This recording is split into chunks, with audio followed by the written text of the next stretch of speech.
Hello and welcome back to our channel. You don't have a diet problem, you have an adherence problem. Every diet you've ever tried, like keto, carnivore, intermittent fasting, counting macros, they all work on paper. The reason you're still not losing fat isn't the diet. It's that you can't stick to any diet for more than 3 weeks. And by the end of this video, you'll know exactly why and what actually fixes it. Think about how many diets you've started. Maybe you crushed it for 2 weeks, felt amazing, then a birthday party happened, or a stressful week at work, or you just got bored of eating the same 6 foods and it fell apart. You told yourself you'd start again. Monday. Sound familiar? Here's the thing nobody tells you.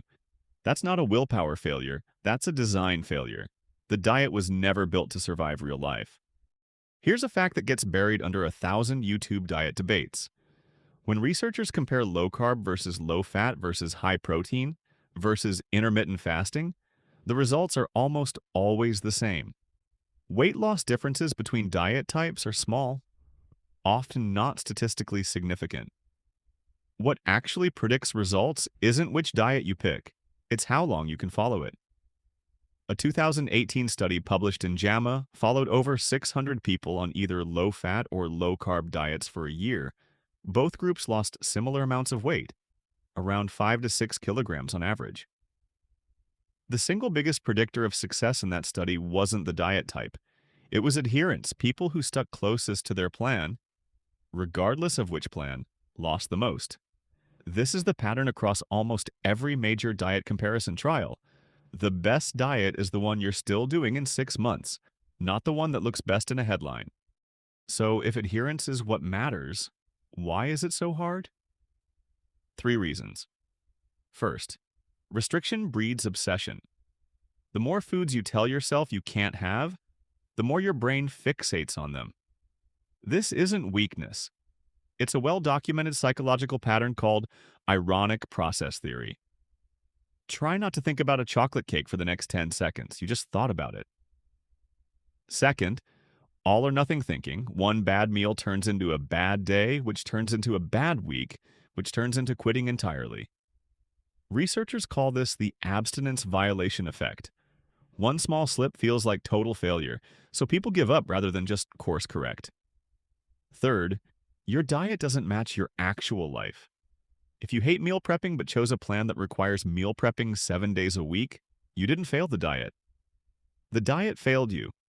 It was never sustainable for the person you actually are. Your schedule, your food preferences, your social life. So here's what actually works. And it's less exciting than a new diet trend, but it's what the research and real-world coaching data both point to. First, build in flexibility from day one. Instead of eliminating foods, structure most of your intake, say 80 to 90%, around whole minimally processed foods and deliberately leave room for the other 10 to 20%. This isn't cheating. It's built into the plan, so you're never one birthday cake away from feeling like you failed. Second, lower the barrier to entry. If your diet requires an hour of meal prep every single day, you will not do it long term. Not because you're lazy, but because that's not how sustainable habits work. Pick 3 to 5 meals you actually enjoy and can make in under 15 minutes, and rotate them. Boring beats impressive if boring is what you'll actually do. Third, track trends, not days.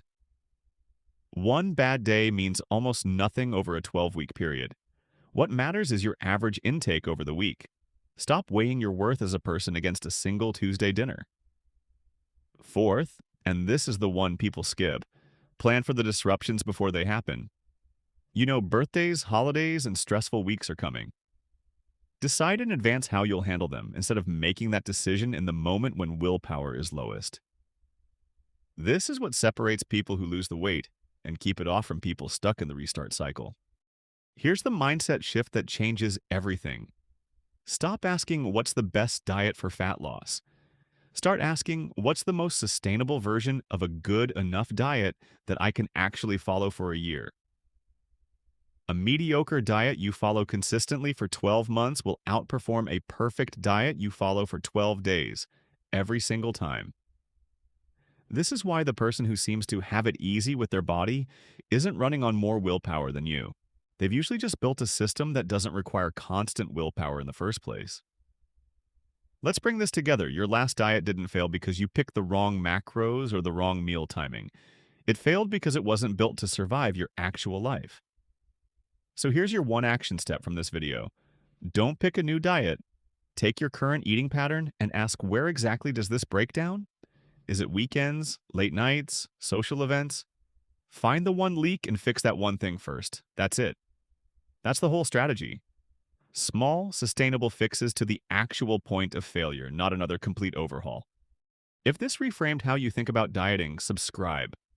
Next video breaks down the exact fat loss plateau fixes that work when progress stalls, even with perfect adherence.